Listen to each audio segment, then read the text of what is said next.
Oi gente, tudo bem? Meu nome é Bruna, bem-vindos ao canal. E hoje eu vou falar um pouquinho com vocês sobre os documentos necessários para você levar no consulado para tirar o seu visto de estudante e também contar um pouquinho sobre como foi a minha experiência, o que me perguntaram e o que eu levei lá no consulado. E antes de começar esse vídeo, eu só queria deixar bem claro duas coisas. Primeiro, que não é porque me perguntaram certas coisas que vão perguntar a mesma coisa pra vocês. Depende muito do agente, consular. Então, algumas pessoas perguntam mais, outras perguntam menos. E a segunda coisa é que eu vou trazer aqui pra vocês a lista das coisas que podem te pedir, porque é bom você levar muitos documentos que você não sabe que eles podem te pedir. E essa lista, ela foi passada por um profissional pra mim, então eu tenho certeza que são documentos que realmente não tô tirando da minha cabeça, realmente são importantes levar, mas eu acho que vocês mesmo assim devem procurar um profissional para ajudar vocês a saber exatamente o que tem que levar, principalmente agora que a gente tá na pandemia, porque eu fui antes da pandemia na minha entrevista do consulado e pode ser também que tenha mudado alguma coisa agora, nesse contexto atual que a gente tá vivendo. Então vamos lá para os documentos, estou aqui com a minha colinha para ler para vocês tudo que quem vai tirar o visto de estudante, tem que levar. Bom, para começar, gente, tem que levar tanto o passaporte atual válido, como caso você tenha um passaporte um outro passaporte com o seu último visto americano obtido também. Por que eu digo isso? Muitas pessoas estão com um passaporte só, acabou de tirar e tudo mais, mas tem pessoas, por exemplo, no meu caso. Agora que eu voltei para o Brasil, eu voltei a ser turista. Então eu tenho dois passaportes. Eu tenho um passaporte que é com o meu visto de estudante e tenho um passaporte com o meu visto de turista. Então, caso você tenha mais de um passaporte por qualquer outro motivo, leve então os dois. Tanto o seu passaporte atual válido agora, como do último visto obtido. Terceiro ponto, o comprovante de agendamento, porque você vai ter que agendar a sua entrevista, então leva o comprovante de que você tá lá no dia e no horário certinho. Próxima etapa é confirmação do preenchimento do DS-160. Eu vou deixar aqui o link do meu último vídeo, que era o custo para o visto de estudante, que eu falo desse DS-160. É um documento que você vai ter que fazer, preencher, são várias perguntas da sua vida pessoal que é necessário para você entregar para a pessoa lá do consulado. Então levar essa confirmação do preenchimento do DS-160, que na realidade já tá até com o entrevistador lá que vai estar com você, ele pode até já puxar lá no e-mail dele, seu DS-160 você entrega antes, na verdade, agora é mais uma confirmação mesmo. A próxima etapa é o I-20, documento que eu falei bastante no meu vídeo anterior, que é o que prova que você já fechou com a sua escola de inglês. O comprovante do pagamento da taxa SEVES, que também falei no outro vídeo, que é uma taxa de $350 que tem que ser paga para quem tá tirando o visto de estudante. A declaração do seu imposto de renda, os últimos 2 impostos de renda, se você tiver, caso se aplique. Extrato bancário dos últimos 3 meses, então eles não vão querer ver sua vida inteira, mas os extratos dos últimos 3 meses, que é a partir daí que eles vão ver se você tem condições financeiras para se bancar lá, considerando que com o visto de estudante você teoricamente não pode trabalhar nos Estados Unidos. Então eles querem ver se você vai ter dinheiro para se sustentar no período de tempo que você vai ficar, considerando todas as variáveis de escola, alimentação, moradia, tudo. Próxima etapa agora são 3 coisinhas que profissional me passou aqui que eu precisava levar caso eu possuísse, mas que são muito bons para provar que você tem um vínculo com o país, porque isso vale para qualquer tipo de visto. Eles estão muito interessados em saber se você vai ficar lá nos Estados Unidos para sempre ou não. Eles não querem uma pessoa que vai lá pra, assim, consegui o visto, vou e depois vou ficar ilegal. Eles não querem. Então eles querem que você prove que você vai retornar ao Brasil. E aí como que você prova isso? Se você tá matriculado aqui no Brasil numa faculdade, por exemplo, que era o meu caso, vai trancar a faculdade para fazer esse seu intercâmbio, com o seu visto de estudante, levar então um comprovante de escolaridade, que pode ser ou os boletos, os pagamentos que você realizou nessa faculdade, ou no meu caso, que era uma faculdade pública, você leva uma carta da faculdade, um comprovante de trancamento de matrícula, na verdade, acho que é a melhor coisa da faculdade. E isso daí, pelo menos, já é um a mais para eles saberem que você vai ter que retornar, porque tem aí a sua faculdade para terminar. Outra coisa que é interessante aqui, se você tiver qualquer coisa no seu nome, um documento de um veículo no seu nome, eles já veem que você é uma pessoa que tem vínculos aqui com o país, porque tem alguma coisa sua. E também escritura de imóveis, contrato de compra e venda. Enfim, o que você tiver no seu nome é interessante você mostrar para eles verem que você tem uma vida aqui. Porque é bem complicado quando você não tem nada, quando você, por exemplo, não tá desempregado, não tá trabalhando em nada, não tem nada no seu nome, aí eles já vão pensar, poxa, essa pessoa tem grandes chances, já que ela não tem nada aqui no Brasil, de não voltar mais, né? Então, isso é uma coisa muito importante, gente. Tem que comprovar de alguma forma vínculos com o Brasil.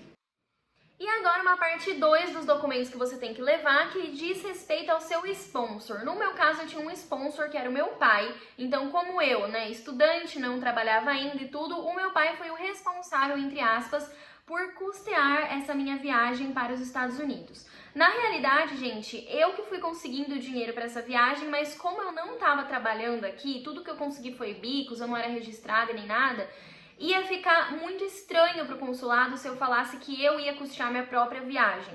Então, isso é uma dica, se você conseguiu o dinheiro do seu intercâmbio sozinha, trabalhando em vários bicos, enfim, mas você não tem um trabalho fixo, fica estranho para eles você falar que você que vai custear tudo seu, porque eles têm medo de, acabou seu dinheiro e aí? Então, por isso é importante ter um sponsor nesse caso, ou se realmente seu pai vai pagar mesmo a sua viagem, ele vai ser o seu sponsor, sua mãe, qualquer outra pessoa da sua família. E aí, também você vai ter que levar alguns documentos que diz respeito a esse sponsor, né? Então, aqui tem uma listinha de alguns documentos. O primeiro, o declaração de custeio para a viagem dessa pessoa, né? No caso, meu pai, uma declaração que ele ia custear a viagem minha, que é a filha dele, que a própria pessoa aqui que me enviou essa lista de documentos que eu precisava ter para levar no consulado já me mandou anexado lá essa carta, que era só para o meu pai preencher. Por isso que eu digo que não é suficiente vocês só assistirem esse vídeo e verem o que tem que levar. Tem certos documentos que somente você indo lá, falando com a pessoa, que ela vai te mostrar o que você tem que levar, então tem que ir atrás de um profissional mesmo que vai te mandar até os anexos certinho. Próxima etapa, a declaração do imposto de renda também do meu pai, né, os últimos 2, pelo menos. Extrato bancário dos últimos 3 meses, principalmente do meu pai, né, acho que é até mais importante do que o meu, como eu falei pra vocês, porque era ele que estava sendo meu sponsor, então precisava mostrar o extrato dele dos últimos 3 meses. Caso ele seja empregado, tem que acrescentar a carteira de trabalho atualizada e os olerites dos últimos 3 meses. Caso ele seja um empregador, aí tem que acrescentar contrato social da empresa com a última alteração contratual, declaração de imposto de renda de pessoa jurídica completa com o protocolo de entrega do último exercício, cópia do CNPJ. Então, assim, tem vários detalhezinhos aí que, como eu falei, eu não consigo entrar muito adentro, só tô lendo aqui pra vocês, mas que é importante, não que eles vão pedir com certeza, mas que é importante esse seu sponsor, né, entregar pra você mostrar caso eles peçam. Além disso, se a pessoa for autônoma, então, se ela não tá trabalhando pra ninguém, é importante você acrescentar o contrato de prestação de serviços ou declaração da empresa em papel timbrado, assinado, vários detalhes aqui, informando que o requerente presta esse tipo de serviço, incluindo os dados da função, período e o valor que a pessoa recebe, né, mensalmente, sendo autônomo. Além disso, também, caso seja aposentado ou pensionista, acrescentar contra-cheques de aposentadoria ou pensão dos últimos 3 meses. E também, se seu pai tiver qualquer coisa, eu digo seu pai porque foi meu caso, mas seu sponsor, né, enfim, tiver qualquer coisa no nome dele também, assim como eu falei da gente, né, tiver um carro no nome, algum imóvel no nome, qualquer coisa, também é legal levar para mostrar que essa pessoa possui dinheiro, para mostrar que a pessoa vai ter como te sustentar no país. Bom, acabada então essa listagem de todos os documentos, vou para algumas dicas aí para o dia da entrevista antes de contar da minha experiência. Então, gente, apesar de ser uma coisa muito difícil, sempre manter a calma. Eu sei que é um dia muito estressante, a gente morre de medo de dar errado, mas tenta manter a calma, não mostra pro cara lá que tá te entrevistando que você tá muito nervoso. Tenta também ser mais curto nas respostas, o mais direto possível. Então, se te perguntar o que você vai fazer lá, responde, no caso, estou indo estudar inglês, aprimorar meu inglês, é isso. O que você estava fazendo aqui no Brasil? Eu estudo no lugar tal. Não fica enrolando muito, enchendo muita linguiça, porque isso não é bom. Eles vão entender que você não sabe o que você quer, que você está enrolando muito, e isso pode ser, né, um motivo para eles negarem o seu visto. Então, tenta ser o mais direto possível. Além disso, vocês têm que levar documentos originais, né, que é o ideal, no dia da sua entrevista. Se você não tiver, o consulado aceita algumas cópias simples, mas tentar levar os documentos sempre originais né, dar uma impressão melhor pra eles. E eu acho que é basicamente isso, gente. Não tem como saber as perguntas que eles vão fazer, mas leve todos esses documentos que eu falei e mais um pouco que você tiver. Também saiba a ordem que estão esses documentos para na hora você não ficar muito perdido, não conseguindo achar onde é que tá. Deixa organizado numa pastinha. E agora vamos lá que eu vou contar pra vocês do dia da minha entrevista no consulado. Bom, gente, então finalizando o vídeo contando um pouquinho sobre o meu dia, a minha experiência. Quando eu cheguei no consulado, eu fui indicada lá pra ir numa mulher que eu já tinha percebido que ela era uma mulher bem brava, não falava oi pra ninguém, ela já era bem seca, curta, grossa. Muita gente fica em dúvida, eu tenho que falar inglês ou eu tenho que falar português? Depende, gente, de como a pessoa vai começar a falar com você. Às vezes a pessoa já começa a falar inglês, às vezes a pessoa tá falando em português. Ela já vai ter baixado lá a pessoa que você é, o motivo do seu visto, ela já vai saber na tela dela quando você chegar.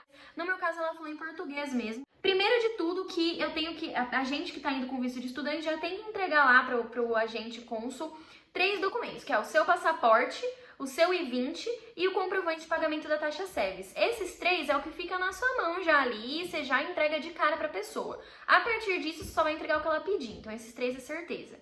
Dando esses documentos, então, a moça me perguntou qual era o objetivo da minha viagem, o que eu ia fazer nos Estados Unidos. Eu respondi que eu estava indo para estudar inglês. Ela me perguntou se eu já tinha visto de turista e eu disse que sim, que eu já tinha. Dando um parênteses aqui, isso é uma coisa importante, não é, obviamente, necessário se você tá aí, primeiro visto que você vai tirar na sua vida de estudante, sem problema nenhum, mas pega bem pra ele se você já tinha um visto de turista anterior válido, porque se eu quisesse ficar ilegal nos Estados Unidos, eu iria com meu visto de turista, certo? Não teria por que eu estar tirando um visto de estudante. Então isso já é uma imagem boa que mostra que eu tô tirando o visto de estudante porque eu realmente quero estudar e ficar legal no país, senão eu já teria ido com meu outro visto, né? Mas voltando então, ela me perguntou isso, eu disse que sim. E aí ela me perguntou o que eu fazia aqui no Brasil e eu falei que eu estudava na Unicamp, nutrição, enfim. Falei isso pra ela, falei que eu estava trancando o curso. Ela não me pediu nenhum documento pra provar isso, mas eu falei. E ela me perguntou o que meu pai fazia, eu respondi então o que meu pai fazia. E ela disse que queria então o extrato dos 3 meses, né, dos 3 últimos meses da conta do meu pai. Essa foi a parte que eu fiquei mais nervosa, gente, porque se você assistiu o meu vídeo anterior, eu falei pra vocês que assim, quando a gente vai tirar o nosso I-20 na escola, a escola pede o extrato também de 3 meses para provar que você tem uma certa quantia no banco para tirar esse I-20. Só que essa quantia é muito grande, tanto é que assiste o vídeo que vocês vão ver, eu tive que pedir emprestado para outras pessoas, porque ninguém da minha família tinha um extrato bancário mostrando uma renda que era de 16 mil dólares parado. Então, assim, é um valor muito grande. E muitas pessoas falam que você tem que levar para essa entrevista do consulado um extrato com o mesmo valor. Falam que é a mesma coisa que você prova na escola tem que ser lá para a agente do consulado. E, gente, o valor que eu tinha na época dava em torno de 4 mil dólares parado na conta bancária. Então, vocês imaginam, se fosse o mesmo valor que a escola pediu, a moça nunca ia me aceitar, né? E aí eu coloquei lá os três extratos para ela, né, um de cada mês. Uma dica legal também é que eu deixei o valor maior, que era do último mês, em cima, no papel de cima. E ela só olhou o primeiro papel, então às vezes isso é bom, né? Porque o do primeiro mês meu não tava muito bom, ela ia perceber que realmente não tinha muito dinheiro na conta. Então eu deixei o final, que era o que mais tinha mesmo, e ela viu lá que o valor não era muito, porque imagina, ficar um ano nos Estados Unidos com 4 mil dólares para pagar tudo, ninguém consegue, é porque eu realmente não tava com todo o valor ainda comigo. Então, né, mas enfim. E ela olhou aquele valor ali, só deixou o papel do lado, começou a digitar e disse que estava aprovado. Então foram essas as perguntas que fizeram pra mim. Não foi então o mesmo valor que eu tive que comprovar para a escola de inglês, foi um valor 4 vezes menor que eu mostrei pra moça. Não sei, gente, se foi sorte, mas realmente a moça não era uma pessoa fácil. Ela negou as 2 pessoas que estavam na minha frente tirando visto de turista, que eu vi. Então, assim, pra ela me negar não ia ser uma coisa muito difícil de acontecer, mas ela aceitou mesmo eu não comprovando muito. Então eu tô falando isso porque na minha época, quando eu fui tirar o visto, eu pesquisei muito vídeos no YouTube pra ver quanto eu tinha que mostrar pra moça e tal. E eu via que o pessoal falava que era o mesmo valor pra escola de inglês e eu ficava, gente, então eu vou ser negada porque eu não vou ter esse dinheiro na minha conta. E eu fui lá e deu certo. Então eu queria só deixar aí essa esperancinha pra quem também não tá com muito dinheiro na conta pra mostrar lá na hora da entrevista do consulado. Mas deu certo. Bom, gente, mas é isso, já falei bastante por hoje, espero que vocês tenham gostado do vídeo, que tenha ajudado vocês em algumas dúvidas sobre a entrevista no consulado, documentos para levar, como que é. Qualquer dúvida, deixem aqui nos comentários, e se vocês gostaram do vídeo, deixem o seu like, se inscrevam no canal e até a próxima!